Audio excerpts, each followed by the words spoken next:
प्यारे बच्चों, आज हम आपको चैप्टर नंबर 9 पृथ्वी का चुंबकत्व तथा चुंबकीय पदार्थ, इस चैप्टर के अंतर्गत एक महत्वपूर्ण टॉपिक बताने जा रहे हैं और वो टॉपिक है पृथ्वी के चुंबकत्व के अवयव, एलिमेंट्स ऑफ अर्थ्स मैग्नेटिज्म। जैसे कि मैंने यहाँ पे ये ड्रॉ भी कर रखा है, ये बना रखा है। तो पृथ्वी के चुंबकत्व के जो मुख्य अवयव होते हैं, घटक होते हैं, एलिमेंट्स होते हैं, वो 3 होते हैं। एक होता है दिक्पात का कोण, जिसे कहते हैं एंगल ऑफ डेक्लिनेशन। दूसरा होता है नमन कोण अथवा नति कोण। मैंने यहाँ पे 2 बार नमन कोण ही लिख दिया है। ये नमन कोण अथवा नति कोण भी कहते हैं इसको, नति कोण या एंगल ऑफ डिप। और तीसरा होता है पृथ्वी के चुंबकीय क्षेत्र का क्षैतिज घटक। पृथ्वी के चुंबकीय क्षेत्र के घटक तो 2 होते हैं, एक क्षैतिज घटक होता है और एक वर्टिकल घटक होता है, ऊर्ध्वाधर घटक होता है। लेकिन इसमें जो क्षैतिज घटक है वो ज़्यादा इम्पोर्टेंट है। तो ये 3 अवयव पृथ्वी के चुंबकत्व के होते हैं। अब हम इनको जानते हैं स्टेप बाय स्टेप कि ये किनको कहते हैं। तो जैसे कि ये देखिए कि ये हमारा उत्तरी ध्रुव है। ये वाली फिगर को देखिएगा आप, ये ऊपर के लिए माना पृथ्वी का उत्तरी ध्रुव है और ये नीचे दा लिखा है मैंने, दक्षिणी ध्रुव है नीचे के लिए। तो उत्तरी ध्रुव और दक्षिणी ध्रुव ये हो गई माना हमारी, मैंने ये पेन एक लाइन खींच दी, उत्तरी ध्रुव और दक्षिणी ध्रुव को मिलाते हुए मैंने एक लाइन खींच दी। जैसे कि मैंने ये रेड पेन यहाँ पे खींच दी है और रेड पेन के ऊर्ध्वाधर इसी दिशा में मैंने एक क्षेत्र बना दिया। ये क्षेत्र बना दिया। जैसे ये कागज़ का है, ये बीच में पेन है, ये लाइन बीच में आ गई। तो ये आपको दिख रहा है, ये कागज़ ही देख लो जी आप, ये कागज़ देख लीजिए। तो ये कागज़ का जो क्षेत्र बन गया है, इसको कहते हैं भौगोलिक यामोत्तर। क्योंकि उत्तरी ध्रुव और दक्षिणी ध्रुव को मिलाने वाली रेखा के चारों ओर मैंने उसी पर एक क्षेत्रफल खींच दिया है, एक सतह बना दी है। तो इसको कहेंगे हम भौगोलिक यामोत्तर कहते हैं इसको। ये बना भी रखा है जो मैंने रेड लाइन से बना रखा है पीछे वाला क्षेत्र, और उसका नाम लिखा हुआ है मैंने LMRQ। RO है ये पीछे वाला, जिसमें लाइनिंग कर रखी है, रेड लाइनिंग कर रखी है, वो वाला आपका भौगोलिक यामोत्तर कहलाएगा। अब अगर हम यहाँ पर पृथ्वी है ये हमारी, और पृथ्वी में हम एक चुंबकीय सुई को ले आते हैं, एक चुंबक को स्वतंत्रतापूर्वक लटकाने के लिए छोड़ देते हैं। तो ये जैसे ये है चुंबक हमारा, तो मैंने यहाँ पे ये छोड़ दिया है लटकाने के लिए। तो ये चुंबक भी ऐसे हो जाना चाहिए, मतलब ये उत्तरी सिरा इसका इधर हो जाना चाहिए, दक्षिणी सिरा इधर हो जाना चाहिए। यही तो बताता है हमें कि उत्तर किधर है, दक्षिण किधर है, ऐसा हो जाना चाहिए। लेकिन ये थोड़ा ऐसा नहीं होता है, ये थोड़ा इस प्रकार से हो जाता है, थोड़ा हटके। ये इधर के लिए बताता है उत्तरी ध्रुव और दक्षिणी ध्रुव इधर के लिए बताता है, थोड़ा हटके बताता है। ये ऐसा होता है, ठीक है, ठीक ऐसा हो जाना चाहिए था, लेकिन ये ऐसा हो रहा है। और ऐसा भी इसको ऐसा मिल जाना चाहिए था कागज़ के साथ ही मिल जाना चाहिए था, चाहे वो उत्तर उधर बताए और दक्षिण इधर बताए, कागज़ के साथ मिल के बताना चाहिए था। लेकिन ये उधर तो उत्तर की तरफ तो चिपका ही रहता है, लेकिन इधर दक्षिण की तरफ थोड़ा उठ जाता है, ऊपर के लिए उठ जाता है। जैसे मैंने 2 उंगली घुसा दी नीचे के लिए, यहाँ पे आपको दिख रहा होगा, 2 उंगली मैंने और डाल दी अंदर से, तो इतना ऊपर के लिए उठ गया है, ठीक है। तो ये पहले तो एक तो ये ऐसा हो गया, थोड़ा टेढ़ा हो गया उत्तरी चुंबकीय सुई, और दूसरा थोड़ा उठ भी गई है, एक साइड से उठ भी गई है। और अगर अब हम इसको कहेंगे, अब चुंबकीय अक्ष कहेंगे इसको हम। ये जो लाइन खिंच रही है, ये पेन दिख रही है जो ये चुंबकीय अक्ष हो गया। और इस चुंबकीय अक्ष पर भी अगर हम अब एक क्षेत्रफल खींच दें, एक तल बना दें इसका भी, तो ये तल इस प्रकार से आ जाएगा। ये तल ये थोड़ा उठ के ऐसा ये तल आ जाएगा ऊपर, इस पर तल बना देंगे तो यहाँ पर जो मैंने ये बना रखा है, ये PQR और O, ये बाहर वाला सफ़ेद वाला, ये थोड़ा बाहर के लिए तल आ जाएगा। वो वाला बिंदु तो मिला है, दोनों का एक ही है O, लेकिन ये थोड़ा आपको समझ में आ रहा होगा, ये थोड़ा इस प्रकार की सिचुएशन आ गई। जैसे मेरे हाथ हैं, ये यहाँ पर ये इस प्रकार की सिचुएशन आ गई। वो वाला हाथ मेरा भौगोलिक यामोत्तर हो गया, और ये वाला हाथ मेरा इस तल को कहेंगे चुंबकीय यामोत्तर। इसको कहते हैं चुंबकीय यामोत्तर। तो इधर बाहर वाला तल चुंबकीय यामोत्तर, अंदर वाला तल भौगोलिक यामोत्तर। बस अगर हमें ये दो यामोत्तर मिल गए तो इन्हीं के बीच के कोण को कितना इधर आ गया, ये यहाँ पे दिख रहा है आपको, ये में अल्फा लिखा हुआ है, ये अल्फा लिखा हुआ है, अल्फा से प्रदर्शित करते हैं। तो इस कोण को कहते हैं दिक्पात का कोण या एंगल ऑफ डेक्लिनेशन। तो आप समझ गए होंगे।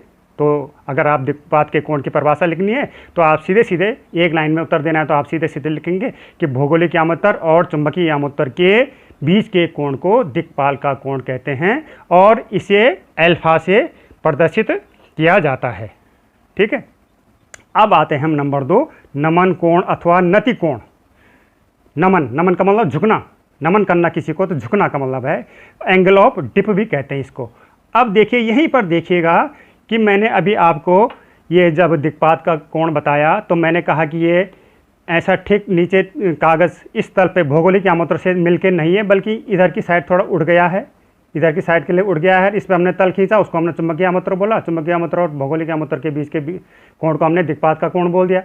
अब देखिए पेन हमारी कैसी है, अगर हम इसी चुंबकीय यामोत्तर का क्षैतिज अक्ष देखें, ये है माना हमारा चुंबकीय यामोत्तर। अब उसको छोड़ दीजिए भौगोलिक यामोत्तर को, ये हमारा चुंबकीय यामोत्तर है और थोड़ा ऐसा है, तो ये इसका क्षैतिज अक्ष होगा।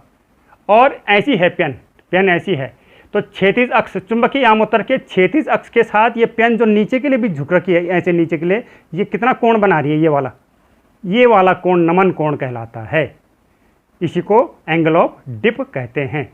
चुंबकीय यामोत्तर के क्षैतिज दिशा के साथ ये पेन नीचे के लिए कैसे झुक रखी है, इतनी झुकी है कि इतनी झुकी है कि इतनी झुकी है, कितनी झुकी है, इस कोण को एंगल ऑफ डिप कहते हैं। मैंने यहाँ पे भी बता रखा है। ये अगर ये सुई है, चुंबकीय सुई, ये ऐसे ऊर्ध्वाधर घूमने के लिए स्वतंत्र है, ऊपर नीचे, अंदर से बाहर से इस प्रकार से घूम रही, ऊपर से नीचे। तो जैसे हम इसको छोड़ देते हैं तो ये थोड़ा तो इधर के लिए तो आती है, जिससे कि हमारा दिक्पात का कोण बन रहा है, और थोड़ा नीचे भी झुकती है क्षैतिज दिशा से। तो इस कोण को थीटा कोण कहते हैं। और यहाँ पे भी बना रखा है मैंने ये थीटा कोण, इस फिगर में भी ये थीटा कोण, इसको कहते हैं नमन कोण। यहाँ पे भी बना रखा है मैंने ये नमन कोण, एंगल ऑफ डिप। तो ये दो प्रकार। और इस सुई को कहते हैं नति सुई, जो झुकी हुई है, नमन की हुई है, इस सुई को नति सुई कहते हैं। अगर हम इस सुई को स्वतंत्रतापूर्वक पृथ्वी के उत्तरी गोलार्ध की तरफ ले जाएं, पृथ्वी को हम गोल मानते हैं। यहाँ पे मैं बताता हूँ, अगर माना ये, तो पृथ्वी का ये ऊपर वाला हिस्सा उत्तरी गोलार्ध होगा आधा, और ये नीचे वाला सिरा क्या होगा, इतना, यहाँ से यहाँ तक, ये दक्षिणी गोलार्ध होगा। इस सुई को उत्तरी गोलार्ध में स्वतंत्रतापूर्वक लटकाने के लिए छोड़ देंगे तो उस समय क्या होता है कि नॉर्थ सिरा नीचे के लिए झुकता है, और ऐसे ही जैसे ये बन रखा है, ये उत्तरी गोलार्ध की स्थिति है। और अगर इसी सुई को मैं यहाँ पे ले आए हम दक्षिणी गोलार्ध, यहाँ से यहाँ तक कहीं भी, तो उस समय ठीक उल्टा हो जाएगा। ये एस इधर आ जाएगा और नॉर्थ ऊपर उठ जाता है, नॉर्थ और साउथ नीचे, साउथ नमन करने लगता है, दक्षिणी ध्रुव उसका नमन करने लगता है। कोण वही कोण अब इधर के लिए बनेगा, तो ये उतना ही होगा, ये थीटा नमन कोण के बराबर होगा। तो इस प्रकार से नमन कोण की परिभाषा क्या होगी कि नमन कोण वह कोण है जो पृथ्वी के चुंबकीय क्षेत्र की दिशा तथा क्षैतिज दिशा के बीच बनता है। ठीक है, अब चुंबकीय अक्ष मैंने आपको बताया, मैंने कहा था ये उत्तरी ध्रुव है हमारा, यहाँ पे आपको नहीं दिख रहा होगा, यहाँ पे दिखाता हूँ मैं, ये है पृथ्वी हमारी, ये पृथ्वी है, पृथ्वी का ये उत्तरी ध्रुव है और ये दक्षिणी ध्रुव है। ठीक है, यहाँ पर अगर मैं आधा कर दूँ इसको, तो ऊपर वाला उत्तरी गोलार्ध हो गया और यहाँ से नीचे वाला दक्षिणी गोलार्ध हो गया।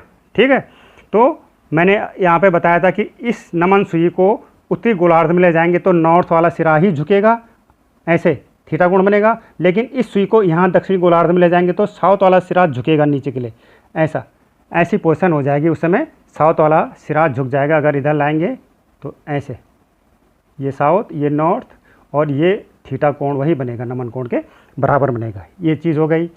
अब पृथ्वी, ये मैंने कहा उत्तरी ध्रुव और दक्षिणी ध्रुव, इसको मिलाने वाला भौगोलिक यामोत्तर हो गया। और अगर हम चुंबकीय सुई को यहाँ पर रखते हैं तो चुंबक सुई थोड़ा हट के, मैंने कहा था ये ऐसा, थोड़ा ऐसा हट के ऐसे बताती है ये, तो ये ऐसे बता रही, सपोज ये चुंबकीय सुई का उत्तरी ध्रुव हो गया और ये चुंबकीय का दक्षिणी ध्रुव हो गया, चुंबक का उत्तरी ध्रुव और चुंबक का दक्षिणी ध्रुव, ये पृथ्वी का उत्तरी ध्रुव और पृथ्वी का दक्षिणी ध्रुव, ऐसा ऐसा हो रहा था ये, ठीक है।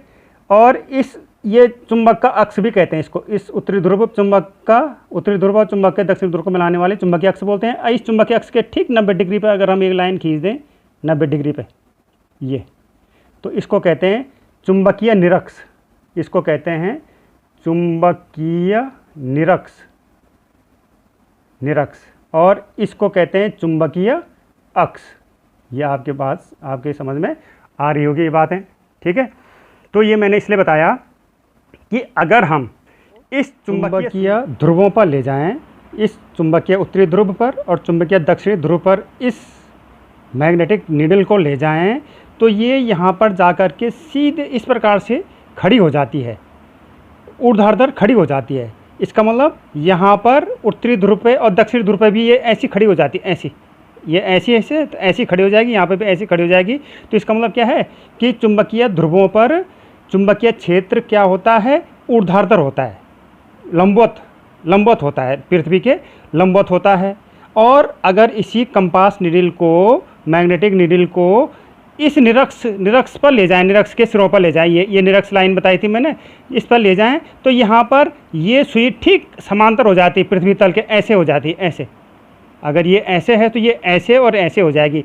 तो इन बिंदुओं पर निरक्ष पर क्या हो जाएगा, पृथ्वी का चुंबकीय क्षेत्र क्या हो जाएगा, समांतर हो जाता है, इस प्रकार से हो जाता है, क्योंकि यही तो नॉर्थ साउथ को बताती है, नॉर्थ साउथ बता रही है, समांतर हो जाता है।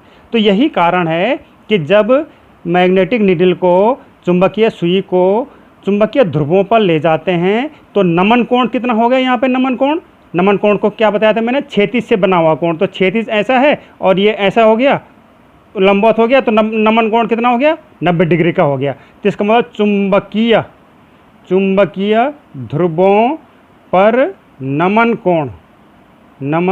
कोण बराबर 90 डिग्री। और यहाँ पर नमन कोण कितना हो गया, नमन कोण क्या होता है, इसी दिशा, क्षैतिज दिशा के साथ बना हुआ कोण। तो ये भी ऐसा हो गया और नमन क्षैतिज दिशा भी ये है और ये भी इसी प्रकार से हो गया कंपास नीडल। तो निरक्ष पर, चुंबकीय निरक्ष पर नमन कोण कितना हो गया, 0 हो गया, नमन कोण का मान 0 हो गया।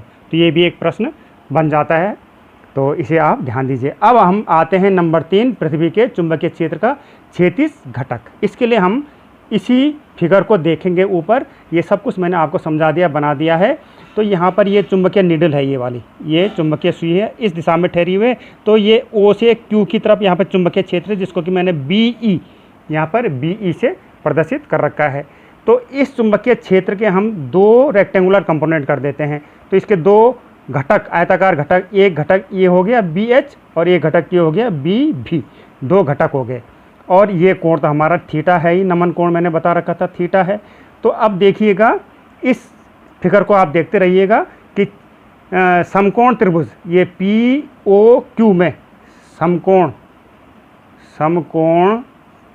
त्रिभुज POQ में अगर हम इस थीटा का मान निकालेंगे कि cos थीटा बराबर क्या होगा, cos थीटा बराबर क्या होता है, आधार बटे कर्ण होता है। तो आधार है आपका PO बटे कर्ण है आपका OQ। तो PO तो हो गया आपका BH और बटा OQ हो गया BE, ये चुंबकीय क्षेत्र है BE। तो और हम लिख सकते हैं BH बराबर BE into cos theta, BE cos theta. तो ये हमारा हॉरिजेंटल जो एलिमेंट है, घटक है, उसका मान आ गया है। इसी प्रकार BV ये वर्टिकल कंपोनेंट जो है, ऊर्ध्वाधर घटक है BV, इस भी निकाल सकते हैं। तथा इसी प्रकार से निकल जाएगा BV बराबर आएगा आपका BE साइन थीटा के आएगा। इसको नंबर 1 ले लीजिएगा, इसको नंबर 2 ले लीजिए। नंबर 2 समीकरण को नंबर 1 से भाग करने पर, समीकरण 2 को 1 से भाग देने पर, तो BV बटे BH बराबर BE साइन थीटा बटे B E cos theta, B cancel, sine theta बटा कॉस थीटा क्या होगा, टेन थीटा हो जाएगा। तो वी बटा वी एच बराबर टेन थीटा, और यहाँ से हम लिख सकते हैं थीटा बराबर टेन इनवर्स बी वी बटे बी एच, ये हमें पता चल गया। अब देखिएगा कि हमें बी एच का मान पता चल गया था। अब इसी फिगर पे चलिएगा कि बी एच ही क्यों महत्वपूर्ण है, ये वाला घटक, ये हॉरिजॉन्टल, तो ये जो क्षैतिज घटक है यही क्यों मुख्य है, इसी को हमने पृथ्वी के चुंबकत्व के अवयव में इसको स्थान दिया हुआ है, इसको क्यों नहीं दिया हुआ है। तो यहाँ पर हम ये देखते हैं कि आपको इतना ध्यान रखना है कि अगर हमें ये कोण अल्फा और ये थीटा मालूम है, ये अल्फा तो दिग्भाग का कोण मालूम है और थीटा अगर हमें नमन कोण मालूम है, तो हमें क्या पता चल जाएगा, चुंबकीय क्षेत्र की दिशा पता चल जाएगी कि चुंबकीय क्षेत्र वास्तव में किधर के लिए है। ये चुंबकीय क्षेत्र जो है ये कितना ऊपर उठा, पहले कितना ये ऊपर के लिए उठा हुआ है और कितना फिर इधर के लिए झुका हुआ है, इधर के लिए नमन कितना कर रखा है इसने, और नीचे से भी कितना ऊपर उठा है। दोनों अगर कोण पता है तो हम चुंबकीय क्षेत्र की दिशा पता कर लेंगे। और दूसरा, अगर हमें बी एच और थीटा पता है, ये वाला घटक और थीटा पता है, तो हम चुंबकीय क्षेत्र का परिमाण भी निकाल सकते हैं। इस त्रिभुज की सतह से चुंबकीय क्षेत्र का परिमाण भी निकाल सकते हैं। तो इसका मतलब हमें क्या क्या चाहिए, एक तो चाहिए हमें अल्फा, एक चाहिए हमें थीटा और एक चाहिए हमें बी एच। इन तीनों से हम परिमाण भी निकाल सकते हैं चुंबकीय क्षेत्र का और दिशा भी निकाल सकते हैं। तो यही दो तो चीज़ें हमें चाहिए होती हैं, क्योंकि सदिश वेक्टर होता है चुंबकीय क्षेत्र, तो हमें उसके परिमाण भी निकल गया और दिशा भी निकल गई। तो इसका मतलब हमारे लिए ये तीनों के तीनों मुख्य अवयव होते हैं। तो ये होते हैं पृथ्वी के चुंबकीय अवयव। तो आशा है आपकी समझ में ये आया होगा, अच्छे से आया होगा, और आप इसी प्रकार से चैनल से जुड़े रहें। इसके बाद में मैं और इम्पोर्टेंट वीडियो आपके साथ शेयर करूँगा। धन्यवाद।